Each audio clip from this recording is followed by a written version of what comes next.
Bendición God, hello all. Osha Sahiya, good evening. And Wado, thank you for watching. This is day 9, part B of Reading Hollywood Babylon by Kenneth Angers. So I'm going to back up a sentence because I had to cut it off. It says, when His Honor asked her about the extent of her drinking, she replied, her voice rising, in quotes, listen, I put liquor in my milk. I put liquor in my coffee and in my orange juice. What do you want me to do? Starve to death? I drink everything I can get, including Benzedrine. What is that? Anyway, end quote. Beat-faced Judge Hickson was no kindly Judge Hardy. He rose from his chair and belched out the 180-day sentence. End quotes. Fine, Francis shouted back at him, adding, have you ever had a broken heart? In parentheses, it says she was referring to her unpleasant affair with Clifford Odets, O-D-E-T-S, and a recent divorce from Leif Erikson, E-R-I-C-S-O-N, close parentheses. She then tossed an ink pot at His Honor's head with stunning accuracy. Her request to make a phone call on leaving the courtroom was unreasonably refused. This provoked Francis to swing at a police matron, and floor a policeman. She was carried to her cell in a straitjacket. Man, so she smokes cigarettes, it looks like. Maybe that's what's in there, I have no idea. So they could have easily put something in that, and they could have easily put something in her alcohol, or even her food, you know? No help was, or she just could have been cracking under everything, you know? Who knows? But there seems to be like a pattern. Anybody else noticing that? You know what I mean? With the entertainment industry, people are losing like everything that they've ever worked for, or everything that they thought that they would,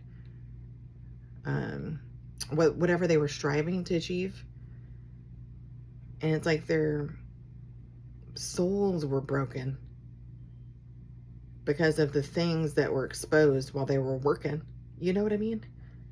And then on top of that, they're being handed all of these things that they would have never had access to in real life, like the copious amounts of drugs and like people hanging out on the lots and stuff. Like, oh, hey, this got you down? Well, I can help you with that. Because they're working like these crazy hours, like 14, 16, 18-hour days or whatever. Like, oh, man. Anyway, no help was forthcoming from her current employer, Monogram Pictures. In parentheses, by then, Frances had skidded from her pinnacle at Paramount to the nadir NADIR of Poverty Row. Close parentheses. Monogram hastened to replace Frances with Mary Bryan as the lead in No Escape. She desperately needed professional help. None was forthcoming. Instead, her mortal enemy, her nemesis from the past, piped up. Her mother, Mrs. Lillian V. Farmer, in parentheses, who had never wanted a child, close parentheses, told reporters in Seattle that her daughter's difficulties were only a publicity stunt designed to give her some real experience in the clink. What? In quotes, they might be planning a picture for her with jail scenes in it. This way she can give a performance based on actual experience, end quote, Mama lovingly blurted out. This is Frances Farmer, Paramount Pretty. Oh, I don't know if I showed you these, but here she is, smoking cigarettes. And then, I don't know who the lady is that she's with. Maybe that's her mom, I'm not really sure. They kind of favor around the eyes, but anyway. Smoking cigarettes there again. But you know, when Winona Ryder, her people came out and was like, oh, she's doing research for a role, like, so she is that's around the shoplifting time or whatever. Anyway, but I can't remember where I heard it at, but she was talking about what she had gone through at that time and everything. Like later on, like looking back. I don't know if I saw it last year or the year before, but anyways. And I was like, I didn't know that. It was, I was watching something where they were talking to the man that, it was like her hometown or something like that, childhood hometown. And like the daughter went missing that was around Winona's age and I guess looked like her, kind of. And so she felt kind of pulled to go and help out or whatever. But anyway, as she was talking about all of that stuff that she did way back then, she also like went through other things that occurred in her life, and the man spoke and was like so grateful and thankful. He even spoke to her character when she was like in court about all that stuff. I was like, she's been nothing but good to our family, and she's been there, you know, helping us and whatever. And call her anytime. Our family can contact her and all that. Anyway, so I kind of wonder if she was having a hard time with the things that, because I think that was like around the time where everything was falling into place for her, and I'm pretty daggum sure they were trying to tell her that she needed to do some crazy crap in order to keep the ball going, or she'd be like a has-been or something, you know?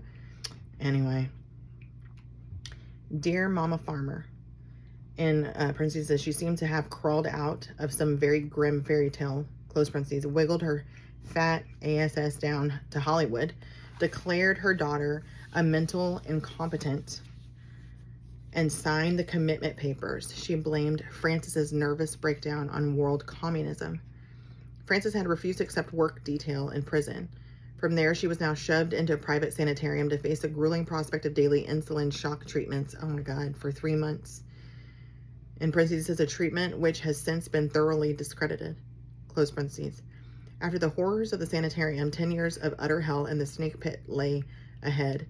She was adjudged insane in 1944 and confined to the state loony bin at Steilacoom, Steilacoom, Washington, her home state.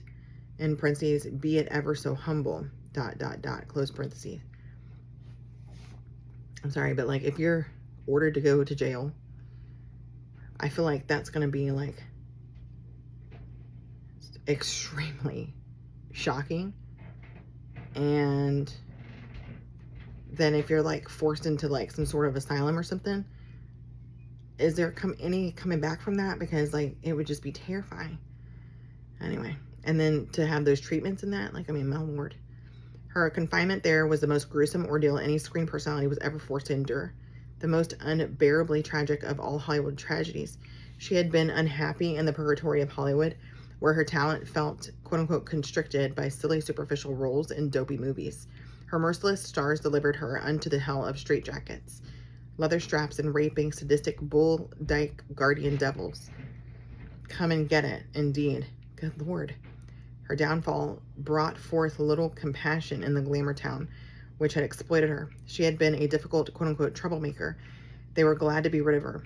In parentheses, William Wyler, W-Y-L-E-R, once went on record as saying, in quotes, the nicest thing I can say about Frances Farmer is that she is unbearable, end quote, close parentheses. And to boot, she had to be a pinko, P-A-N-K-O, whatever that means. One single columnist spoke up in her behalf. That was John Rosenfeld, R-O-S-E-N-F-I-E-L-D, at the time of her initial arrest. What happened to Frances Farmer shouldn't have happened at all. Just when the movie industry is winning the public's admiration, Hollywood breaks out in a rash of petty scandals. It is not a tribute to a part of the press that some of these episodes have been played well beyond their merits as news. It was the lesser part of sagacity, S-A-G-A-C-I-T-Y, that the industry permitted some of these affairs to get out of hand. The Frances Farmer incident should never have happened. This unusually gifted actress was no threat against law and order or the public safety. Something that began as merely a traffic reprimand grew into a case of personal violence, a serious charge, and a jail sentence. And all because a sensitive, high-strung girl was on the verge of a nervous breakdown.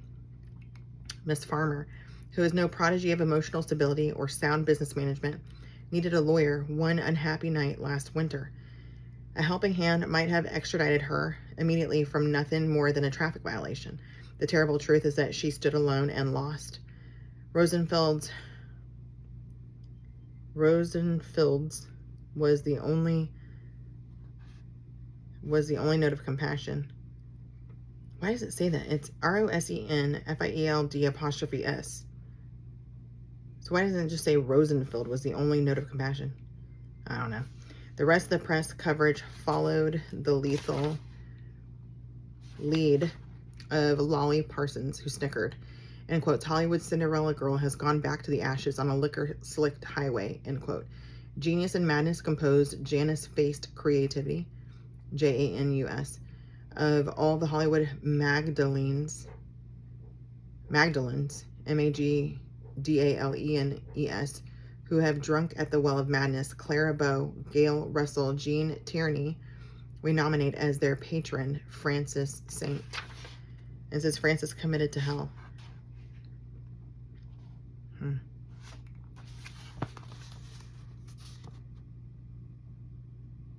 Like, even in prison, oh, she's got like a busted lip or something. I mean, she looks really pretty. She just literally looks like she's in a movie. That was her gosh dang life. Dang.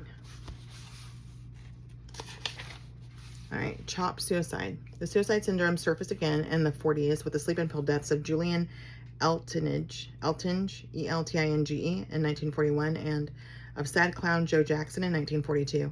The second suicide of Lupe Velez, Velez, in 1944 received the lion's share of headlines.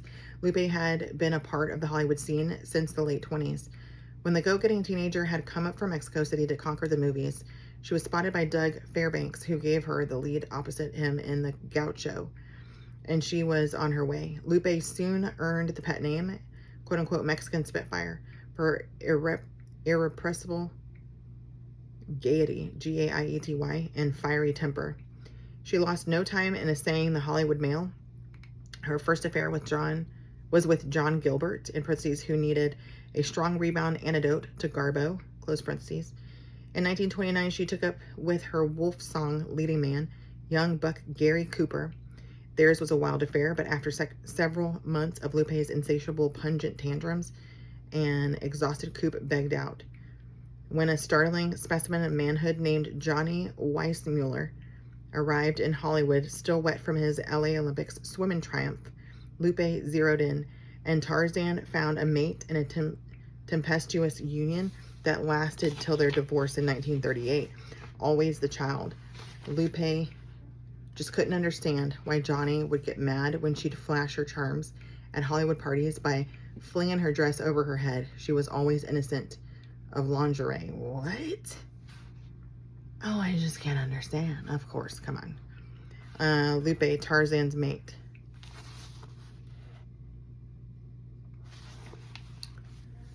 Their raucous spats at home could often reach the perked ears of Snoopy Hedda.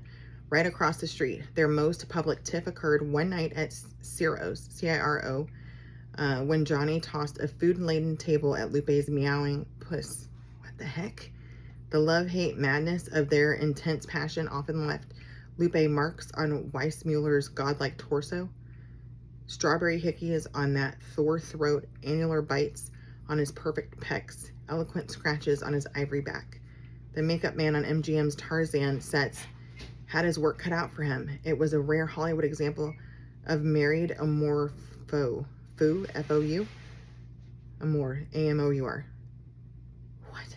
After the inevitable divorce from Weissmuller. Dude, I used to love Tarzan. I still watch Tarzan. What the frickin' what?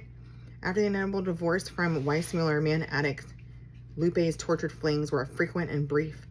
From stars, her sights slipped to featured players, to cowboys, to stuntmen, to the parasitic crowd of Hollywood He-Man hangers-on. Professional older dame pleasers, studs on the take whose gig was gigolo. Her career also skidded from A's to B's to quickie Mexican Spitfire farces with Leon Errol, in which she served chili con Lupe parodies of her own spicy persona. My goodness. Look, just looking at this lady, I would have thought, first off, I wouldn't have known who she was, but I'd have looked at her and been like, man, like, she's really regal. Like, that's what you think of, like, very demure and, like, proper and everything, right? You know? It's literally making me look at everybody that I've ever seen movies with, especially the ones I love to watch around Christmas time, and I'm like, oh my gosh, this is so cool. It brings me back, right? Brings me back, lets me think of the times that we are told are simpler, you know, and like the Leave It to Beaver times and like all that kind of stuff, and times before then. And I've always thought that I was born in the wrong era, like I should have been born in like the 1800s and stuff. But honey, the more that I like dig into like the stuff, I'm seeking truth out and everything, I'm like, they're kind of painting it with like this rose-colored broad brush, right? My lord, and biscuits. Okay, so tiny Lupe was not happy, less big than she once was. Her loves were now bought, though she still looked the elfin gamin, so ELFIN space GAMINE. She knew she was 36. Then her period stopped and she realized that, okay, so it says on the Tarzan set, irreplaceable Johnny Weissmuller. This one says, sincerely yours, Lupe.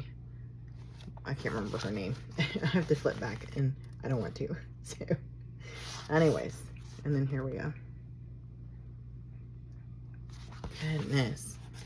Me, Tarzan. You, Jane. Anyway. Good Lord. Tarzan. Why? Why Tarzan?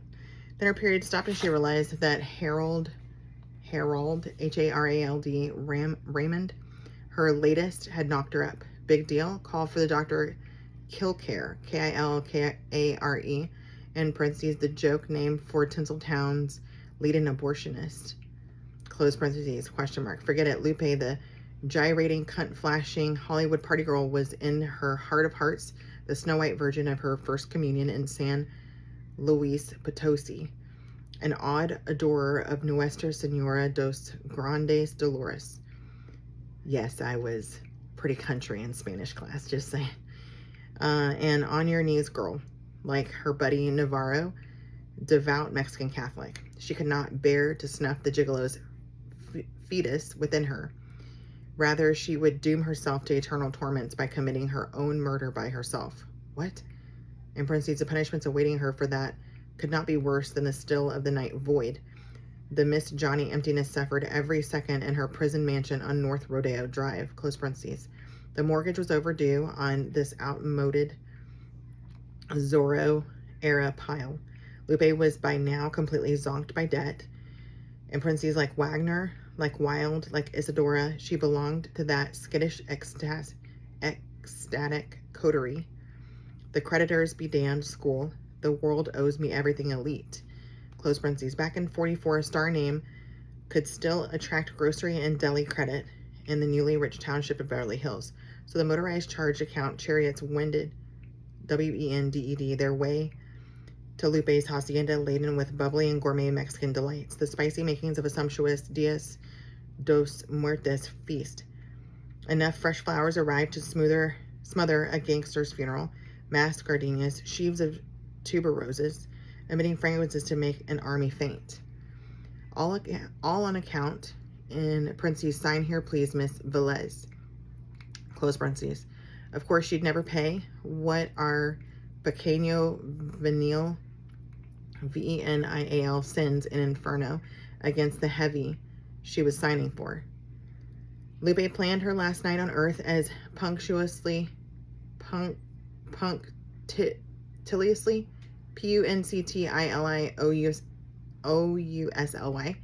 as an early DeMille allegorical flashback.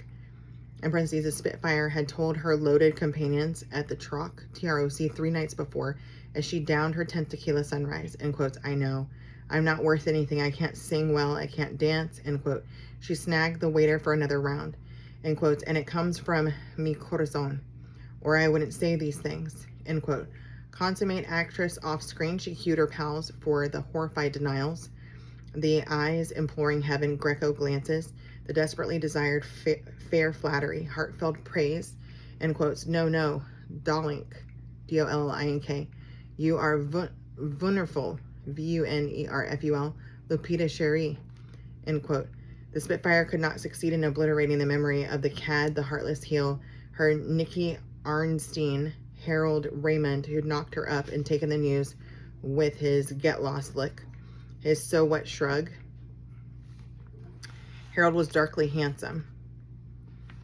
Oh my gosh, tall and hung, okay. But he was no caballero, C-A-B-A-L-L-E-R-O. What did she expect from the Cinnabar School of Chivalry? So leave it there. Donde go hanky, you in a good chance, to me again, love you, man.